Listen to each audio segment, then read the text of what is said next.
मेरे प्यारे बच्चों, गुड मॉर्निंग एवरीवन। बेटा देखो, आज की क्लास में हम लोग क्या स्टडी करेंगे। आज की क्लास में हम लोग बहुत इंपॉर्टेंट टॉपिक की स्टडी करेंगे। बेटा ये 2 लेक्चर में हम लोगों का बहुत फास्ट अगर चलेंगे तो 2 लेक्चर में जाकर कंप्लीट होगा। लेकिन आप लोगों से एक बात बताना है कि आप लोग लाइक शेयर कमेंट के साथ साथ ज्यादा से ज्यादा बच्चों तक पहुंचाओ। और जो भी बच्चे कोचिंग एफर्ट नहीं कर सकते हैं, इकोनॉमिकली पुअर हैं, वो जरूर इस वीडियो को कल आप पाएं और नोट बनाते चलो। हम इस तरह से पढ़ा रहे हैं कि आप नोट बनाते चाहिए। आपको कहीं पर कोई कोचिंग करने की आवश्यकता नहीं, आप रेगुलर पढ़ाते रहिए। रेगुलर ये चैनल अब आपका चलता रहेगा। थोड़ी सी प्रॉब्लम थी, इसलिए थोड़ा सा बीच में प्रॉब्लम के कारण हम रेगुलर नहीं आ पाए, पढ़ा ही नहीं पाए। इसलिए अब आपको कहीं कोई दिक्कत नहीं है, पढ़ते रहिए। देखो सुनिएगा, सारी बातों को ध्यान से सुनिएगा। कोई प्रॉब्लम होगी तो कमेंट के थ्रू आप लोग बताइएगा। देखो प्यारे बच्चों, हमें देखना क्या है। हम लोग देखते हैं ये हमारा है जिसको हम बोलते हैं, किस नाम से बोलते हैं, जो हमें पढ़ने चलना है बेटा, valence bond theory. Valence bond theory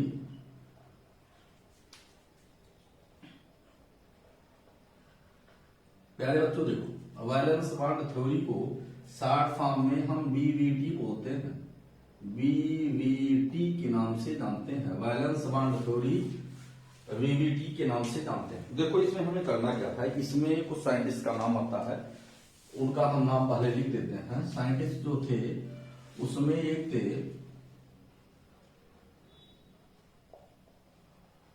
Hitler and London. इन्होंने काम किया था प्यारे बच्चों 1927 में। और फिर और साइंटिस्ट जो थे पॉलिन एंड स्लेटर, ये काम किए थे 1931 में। 1931 में, ये भी याद रखिएगा क्योंकि ऑब्जेक्टिव क्वेश्चन आने हैं तो ये सारी चीजें आपको मालूम होना चाहिए प्यारे बच्चों। अब हमें देखना क्या है, हम लोगों को ये देखना है कि बांड किस तरह से बनता है, किस तरह से 2 एटम एक दूसरे के अप्रोच में आते हैं, उसमें क्या क्या जो है प्रॉब्लम क्रिएट होती है, क्या मॉलिक्यूल फॉर्मेशन के फेवर में बातें होती हैं, क्या क्या बातें फेवर में नहीं होती हैं। ये सारी चीजों को किस तरह से हम बोलते हैं, बांड एसोसिएशन एनर्जी बोलते हैं, किस आधार पर हम बांड डिसोसिएशन एनर्जी बोलते हैं, सारी चीजों को देखिएगा। और 2 लेक्चर में LH1 एक आपका चलेगा, बीबीटी LH2 2 लेक्चर में जाकर बीबीटी खत्म होगा। एक लेक्चर में खत्म करना आसान बात नहीं है। ये मॉलिक्यूलर फॉर्मेशन के विषय में बात करते हैं हम लोग। जैसे हम लोग लुईस कॉन्सेप्ट पढ़ते हैं, जैसे लुई स्ट्रक्चर वगैरह बनाते हैं, ऑक्टेट रूल पढ़ते हैं, लुई कॉन्सेप्ट पढ़ते हैं, उसी क्रम में हम इसको पढ़ते हैं कि किस तरह से मॉलिक्यूल एग्जिस्ट करता है और मॉलिक्यूल एग्जिस्ट करने पर कैसे मॉलिक्यूल की स्टेबिलिटी जो होती है, स्थायित्व जो होती है, कैसे स्थापित होती है, और कैसे इंटरन्यूक्लियर डिस्टेंस कम होता है तब स्थायित्व जो है निर्धारित की जाती है, जो बांड के माध्यम से हम लोग रिप्रेजेंट करते हैं। इन सारी चीजों को हमें देखना है। देखो कैसे हम लोग पढ़ते हैं बेटा। अब हम एक हाइड्रोजन के विषय में ज्यादा स्टडी हम लोग करते हैं, तो हाइड्रोजन को एज ए एग्जाम्पल हम लोग प्रूव करते हैं। बाकी चीजों को हम पास्टुलेट को तो बताएंगे ही। फर्स्ट ऑफ ऑल हम लोग देखते क्या है, कुछ इसके पास्टुलेट्स हैं, उस पास्टुलेट के बेस पर हम लोग इसको देखते हैं। तो ये आपको टाइम बताएगा क्योंकि ऑब्जेक्टिव क्वेश्चन आना है, तो ज्यादा से ज्यादा हमें ऑब्जेक्टिव क्वेश्चन को कवर करना है बेटा, ये हमें ध्यान रखना है। तो देखिएगा पास्टुलेट्स इसके क्या हैं, स्टेप वाइज हम बताते रहे हैं। जो पॉइंट्स हैं इसके कौन कौन से मेरे प्यारे बच्चों पॉइंट्स हैं,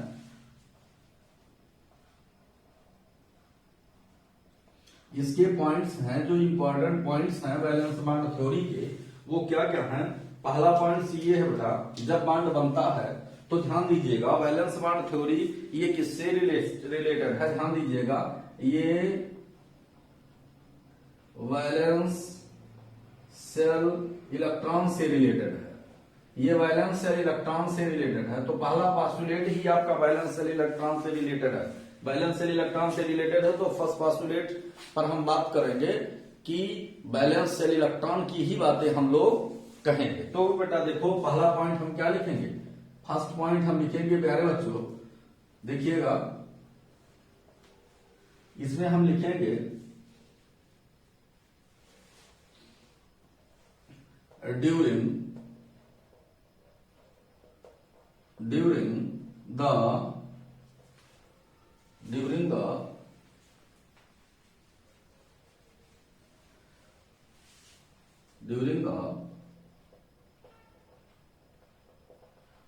process of the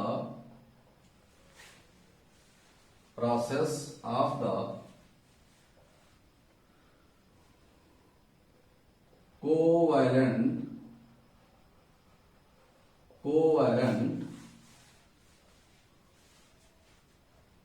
bond formation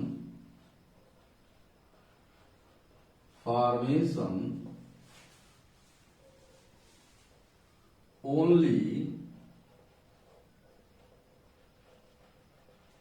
valence shell electrons are loose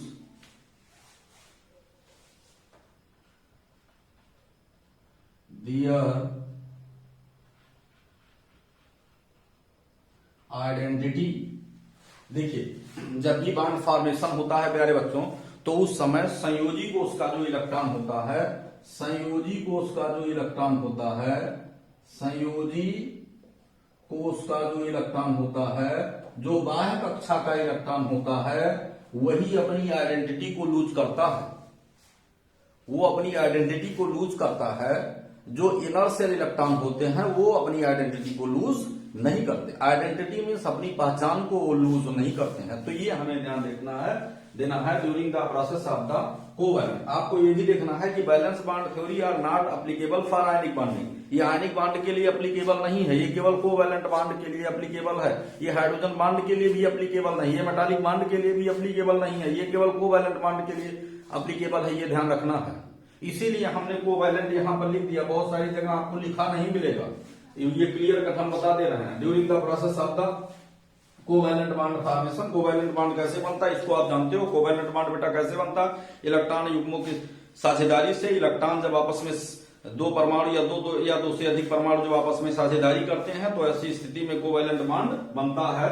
तो ये देखिए covalent bond formation only valence shell electron, केवल वैलेंस शेल इलेक्ट्रॉन ही बॉन्ड फॉर्मेशन में इन्वॉल्व करते हैं। ये आपको जानना चाहिए। एग्जांपल के लिए हम आपको बता भी दे रहे हैं, जैसे CH4 बनता है तो CH4 में कार्बन की वैलेंसी, कार्बन की टोटल एटॉमिक नंबर 6 होता है। अगर हम इसका कॉन्फ़िगरेशन करेंगे 2 और 4 तो आप पूरी केमिस्ट्री पलट कर देख डालिएगा, केवल 4 इलेक्ट्रॉन ही बॉन्ड फॉर्मेशन में इन्वॉल्व होंगे। इसीलिए देखो ये CH4 लिखा गया, कहीं आपको CH5 लिखा नहीं मिलेगा, कहीं आपको CH3 लिखा नहीं मिलेगा। न्यूट्रल की बात कर रहे हैं, रेडिकल की बात नहीं कर रहे हैं। तो इसका मतलब क्या है? 4 यहाँ पर वैलेंस शेल इलेक्ट्रॉन है तो 4 ही मोनोवैलेंट जुड़े हैं। जो वैलेंसी की डिफिनेशन में पढ़ते हो कि किसी भी परमाणु से जितने हाइड्रोजन जुड़े होते हैं वही उसकी वैलेंसी होती है। तो ये आपका पहला पॉइंट हम सेटिस्फाई भी कर दिए कि जब भी बॉन्ड फॉर्मेशन होता है, कोवैलेंट बॉन्ड फॉर्मेशन होता है, तो ऐसी स्थिति में क्या होते हैं? केवल वैलेंस शेल इलेक्ट्रॉन अपनी आइडेंटिटी को लूज करते हैं। इसको और थोड़ा सा हम फॉरवर्ड करते हैं। क्या? द कोर माने inner shell, core shell electron are not involve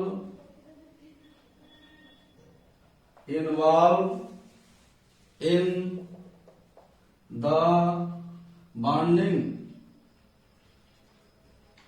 जो आपके कोर सेल इलेक्ट्रॉन होते हैं वो बॉन्डिंग में इन्वॉल्व नहीं करते हैं। बेटा देखो नेक्स्ट पॉइंट, हम सेकंड पॉइंट को देखते हैं। सेकंड पॉइंट को देखते हैं कि सेकंड पॉइंट क्या होता है। बॉन्ड फॉर्मेशन के दौरान हम क्या देखते हैं सेकंड पॉइंट में, देखिएगा आगे लिखिएगा। when two atoms are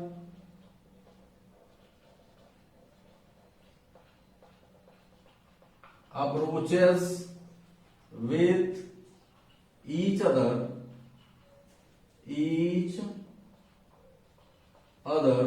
then the internuclear distance,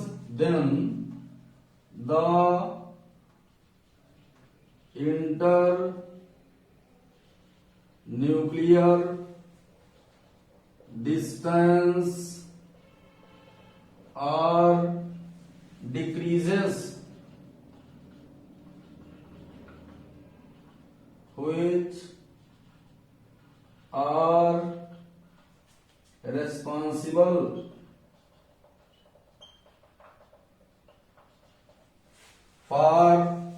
responsible for the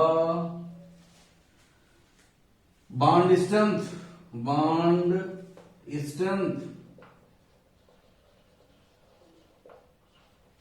means stability.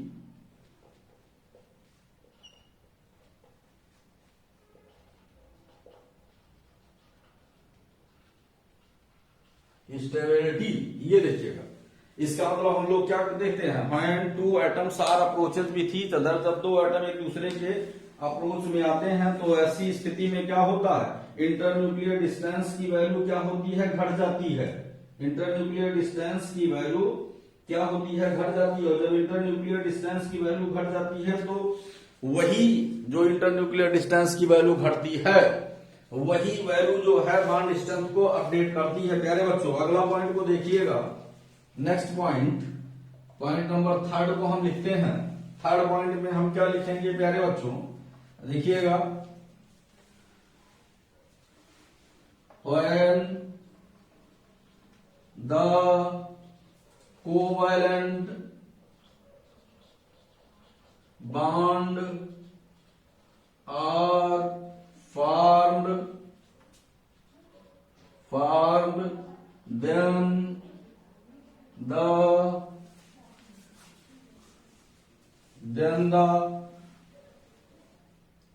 value of the energy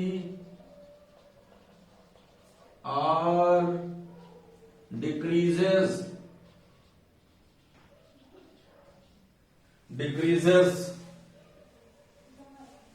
जब भी बॉन्ड फॉर्मेशन होता है, दो एटम एक दूसरे के अप्रोच में आते हैं तो अमाउंट ऑफ एनर्जी क्या होती है, डिक्रीज करती है, और वही क्या करती है, वो रिस्पॉन्सिबल होती है स्टेबिलिटी को इंक्रीज करने के लिए।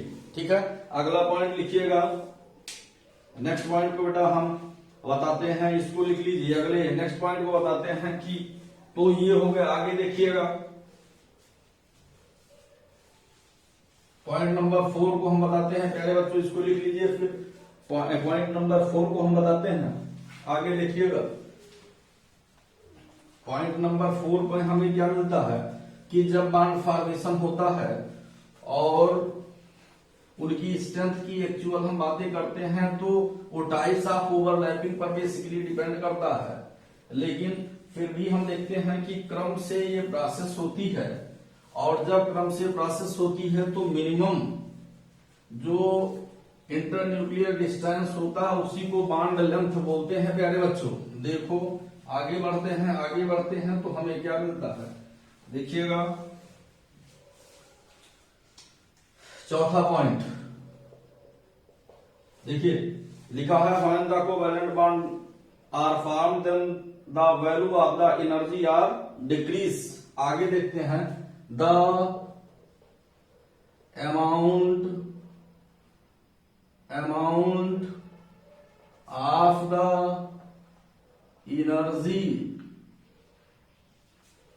amount of the energy or release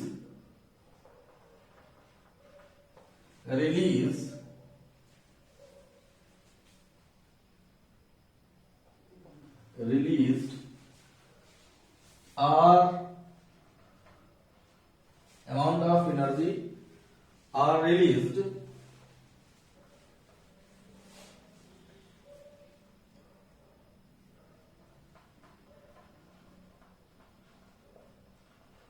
maintain the stability of the molecule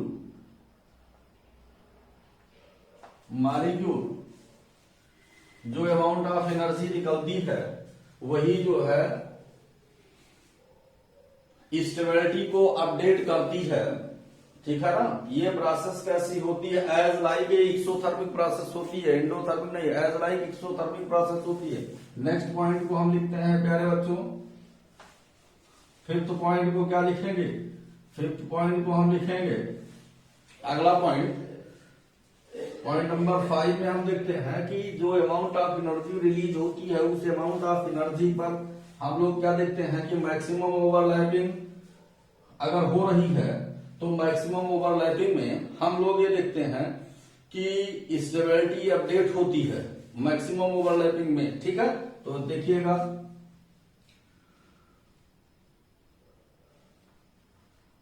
when the covalent bond are formed by the overlapping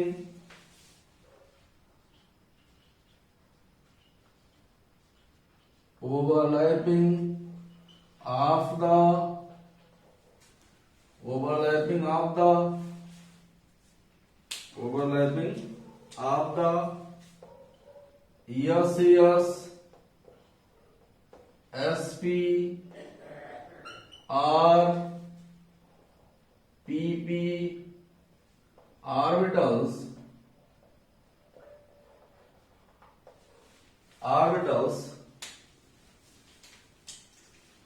then the both bonded atoms are appear at the lowest distance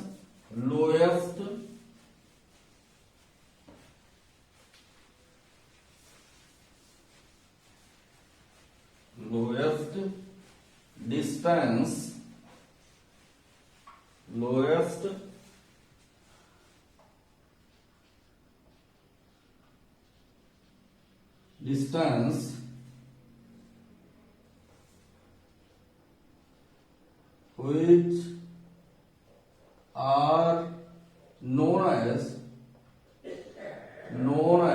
क्या जाना जाता है internuclear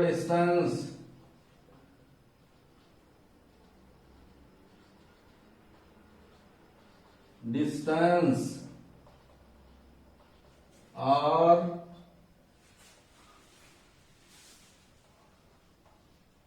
bond length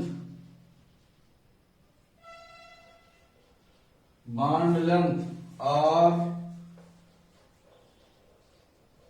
bond distance. ये इतनी चीजों को देखते हैं बेटा, ये पांचों पास्टुलेट हमने आपको बता दिया, इसको लिख लीजिएगा।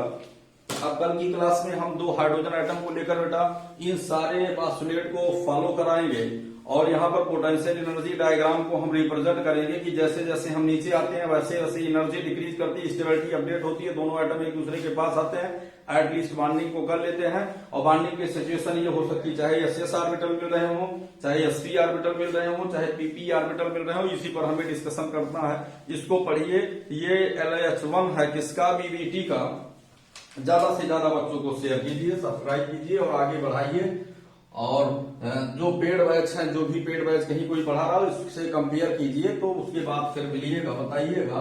और 9919194630 और उसके बाद 94540 और 98390 पर आपको कोई प्रॉब्लम होगी टॉपिक से रिलेटेड जो आपके सिलेबस में, तो उसको जो है आप इस पर डाल दीजिएगा। विद इन 24 आवर्स आपके प्रॉब्लम का सोल्यूशन पहुंचेगा। इधर जो है जल्दी ही हम आपका जो थोड़ी सी इनऑर्गेनिक बची है, कोऑर्डिनेशन वगैरह, यूपीएससी वगैरह सारी चीजों को बताएंगे।